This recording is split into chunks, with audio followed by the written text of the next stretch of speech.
Amigos, que Dios les bendiga. Bienvenidos a una nueva edición del Evangelio Diario. Estamos a miércoles 25 de mayo, en esta sexta semana del tiempo de Pascua. Aleluya, aleluya, Cristo ha resucitado. Hoy recordamos a distintos santos dentro de la liturgia de la iglesia. San Beda el Venerable, presbítero. San Gregorio VII, Papa. Santa María Magdalena de Pazzi, Virgen. Santa Magdalena Sofía, Virgen. También Santa Vicenta María López Vicuña. Vamos ahora a platicar un poquitito sobre la vida de San Beda el Venerable, historiador y doctor de la Iglesia. Nacido entre el 672 o 673 y muerto en el año 735. Transcurrió su vida entera en la abadía de Harrow, Inglaterra. Se dedicó con fervor a meditar y a exponer las Escrituras, y entre la observancia de la disciplina regular y el canto litúrgico. También en empresas intelectuales como la historia de Inglaterra y de los mártires, pero jamás sacrificó la oración por el estudio. Pidamos, pues, su poderosa intercesión. Hoy tomamos el texto bíblico del Evangelio según San Juan, capítulo 16, versículos del 12 al 15. En aquel tiempo Jesús dijo a sus discípulos: aún tengo muchas cosas que decirles, pero todavía no las pueden comprender. Pero cuando venga el Espíritu de verdad, Él los irá guiando hasta la verdad plena, porque no hablará por su cuenta, sino que dirá lo que haya oído y les anunciará las cosas que van a suceder. Él me glorificará, porque primero recibirá de mí lo que les vaya comunicando. Todo lo que tiene el Padre es mío. Por eso he dicho que tomará de lo mío y se lo comunicará a ustedes. Palabra del Señor, gloria a ti, Señor Jesús. Hoy es importante estudiar un poquito también la primera lectura, los Hechos de los Apóstoles, capítulo 17, versículos 15 y luego del 22.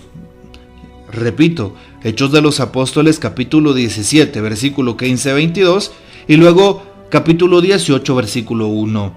Se nos narra cómo San Pablo se va a Berea y luego llega a Atenas, y estando en Atenas, San Pablo envía de regreso a Silas y Timoteo para que fueran a otro lugar. Y dice hoy el texto que San Pablo le empieza a hablar a los atenienses.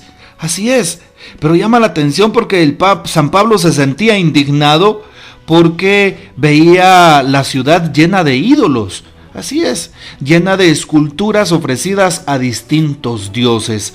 San Pablo se presenta en el Areópago. Sabemos que aquel lugar era precisamente una plaza en donde se reunían todas las personas del pueblo para dilucidar ciertos temas, para platicar sobre ciertos asuntos concernientes a distintos temas del momento: sociedad, política, religión y otros más. Y bueno, el Areópago era un lugar más o menos descrito de esta forma. Tenía un graderío en forma redonda, y en el centro, en la parte de abajo, en arena, se colocaban los que tenían que exponer alguna cuestión. San Pablo llega y empieza a hablarles a los atenienses y les explica cómo él ve que son tan religiosos que tienen un altar a muchas deidades y que él les va a hablar del Dios vivo. Así es, encuentra un altar al Dios desconocido y él les dice: yo les voy a hablar de ese Dios desconocido para que lo conozcan, y empieza a hablarles de Dios que hizo el cielo, la tierra, los hombres, y cómo al final de los tiempos envía a su Hijo que muere y resucita. Y cuando los atenienses escuchan hablar a San Pablo de la resurrección, le dicen: mejor te escuchamos en otro momento, y empiezan a irse. Sabemos que Atenas, Grecia, se movía sobre todo en el tema de la filosofía. a nivel universal. Por lo tanto, piensan un poquito más en el tema de la razón. Y cuando escuchan temas metafísicos, es decir, que van más allá de la física, temas como la resurrección no les interesa, porque más bien se preocupan por racionalizar las cosas. A nosotros también nos pasa muchas veces así. Queremos entender a Dios desde la razón. Queremos entender las cosas de la fe desde el plano científico muchas veces. Hay personas que quieren comprender las intervenciones divinas, pero desde un plano muy humano, caracterizado por tener evidencias contundentes de lo que pasa. Y Dios no actúa así. La fe es un espacio distinto. La fe es una confianza en Dios. Dar el paso a la fe no es fácil. Y por eso el Papa San Juan Pablo II nos movía en un texto que él escribía, una encíclica llamada Fe y Razón, Fides et Ratio. San Pablo entonces termina explicándole sobre cómo el Señor resucita a Jesús de entre los muertos, y algunos se quedan para escucharlo y se convierten, dentro de ellos Dionisio el Areopagita y también Dámaris. La predicación de San Pablo tiene eco. Hoy también valdría la pena saber que existen nuevos areópagos, como lo dice el documento de Aparecida, y quisiera darle lectura. Justamente los numerales 491 al 500 nos hablan de los nuevos areópagos, o sea, centros de decisión, las nuevas realidades en las cuales los cristianos debemos de incidir, como lo hace San Pablo en el Areópago de Atenas. San Pablo habla abiertamente de Dios, propone una nueva noticia, una buena noticia, la noticia del Señor. Y algunos se convierten. Nosotros estamos llamados a evangelizar los nuevos areópagos, no solamente los obispos, el papa o sacerdotes, sino todos los cristianos. ¿Qué dice el documento de Aparecida sobre esto? ¿Cuáles son los nuevos areópagos? El mundo de las comunicaciones, la construcción de la paz, el desarrollo de la liberación de los pueblos, sobre todo de las minorías, la promoción de la mujer y de los niños, son nuevos areópagos.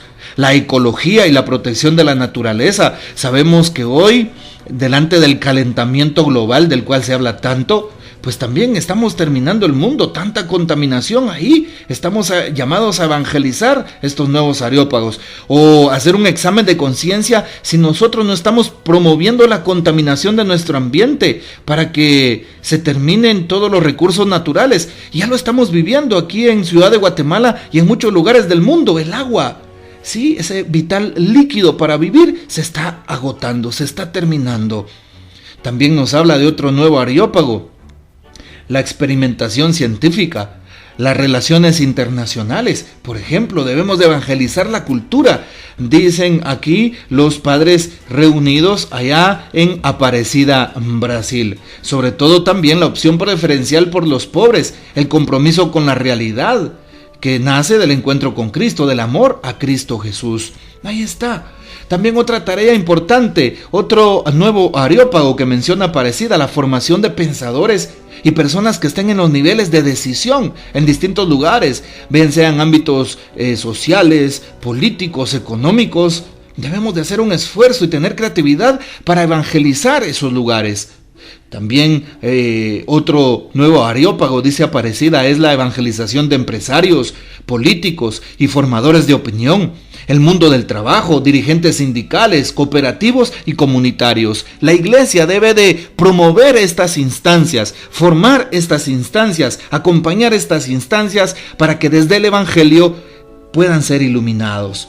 También en la cultura actual, nuevos campos misioneros y pastorales que se abren, dice el documento en el numeral 493, la pastoral del turismo, del entretenimiento, los clubes, en los deportes, salas de cine, centros comerciales y otras opciones que muchas veces a diario llaman la atención y piden ser evangelizadas. También, qué importante evangelizar hoy aquellos lugares como donde la iglesia debe de hacer presencia, dice el documento, así como se oye, donde la iglesia debe de hacer presencia, y justamente los espacios entre el diálogo de la fe y la ciencia, medios de comunicación, dice hoy también el documento. Sí, Por eso nosotros estamos llamados a ser luz en esos lugares, en las empresas, en los lugares de los artistas de hoy, ¿sí? En los centros científicos, técnicos, en aquellas personas que trabajan como especialistas, profesores y distintos lugares más. Bueno, pues los laicos también tienen un papel importante en estos espacios que son los nuevos areópagos, como dice la primera lectura. Y finalmente, hoy el Evangelio. También estamos llamados, pero no podemos evangelizar esos espacios si nosotros no estamos evangelizados. Si yo no estoy convertido, si no escucho la palabra, si no he tenido un encuentro verdadero con Jesús. De lo contrario, voy a seguir pecando, como dice un dicho popular que no me parece justo, ¿verdad? El que peca y reza empata. No, cuidado con ese dicho, no es cierto, ¿verdad? Más bien, si tú no oras, si tú no te acercas a Jesús, vas a seguir pecando continuamente. Pero aquella persona que está convencida de Jesús va a tratar de poner de su parte, va a tener dominio de sí mismo y va a seguir adelante para poder convencerse de Dios y de esa manera convencer a los demás a través de una evangelización. Empieza por tu metro cuadrado. Piensa quién de tu familia está alejado de Dios. Piensa quién de tus amigos no sabe nada de Dios, no va a la misa, no va a la iglesia, no hace ningún rezo. Envíale el evangelio de cada día por el WhatsApp, envíale este audio para que encuentre una luz y llegue a su corazón este evangelio. Invítalo a un grupo de oración, invítalo a un retiro. Son maneras que tenemos de evangelizar. Y hoy el texto de San Juan 16 nos dice: tengo muchas cosas que decirles, pero todavía no, porque no las pueden comprender. El Espíritu Santo se las va a revelar. A lo largo de la historia de la iglesia es el Espíritu Santo el que nos ha ido poniendo el interés por hacer las cosas de Dios e irlas conociendo en profundidad. Solamente el Espíritu Santo te va a llevar a mostrarte, te va a mostrar realmente cuál es el camino a Dios y el camino más fácil. Así es. Claro, muchas veces el mal nos pone el camino cuesta arriba, pero hoy también es el Espíritu el que te va a mostrar qué camino debes de seguir: el camino de la verdad, el camino del bien, el camino de la paz, el camino de las obras de misericordia, el camino de amar al prójimo, incluso aunque sea mi enemigo.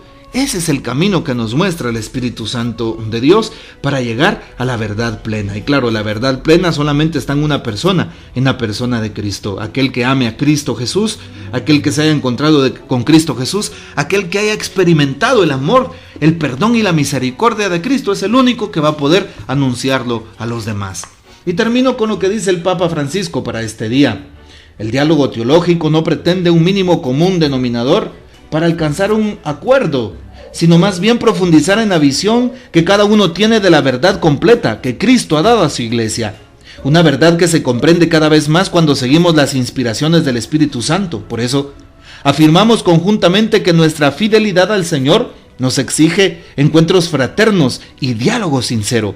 Esta búsqueda común no nos aparta de la verdad, sino que más bien, mediante el intercambio de dones, mediante la guía del Espíritu Santo, nos lleva a la verdad plena, dice el Papa Francisco. ¿Cuál es la verdad? La verdad es aquella que nos va mostrando el Espíritu Santo y que nos va poniendo en el corazón, ¿sí? Sobre todo, la verdad que propone el Evangelio. No quedarnos en la oscuridad del pecado, sino darle un nuevo significado a la vida. Así es, la verdad de defender la vida, de defender la familia, la verdad de defender los valores del Evangelio. Esa es la verdad de Cristo Jesús. Por eso murió nuestro Señor, para defender la verdad y la dignidad de la persona humana. Que el Señor nos bendiga, que María Santísima nos guarde y que gocemos de la fiel custodia de San José. Y la bendición de Dios Todopoderoso, Padre, Hijo y Espíritu Santo, descienda sobre ustedes y permanezca para siempre. Amén. Comparte este audio y hasta mañana.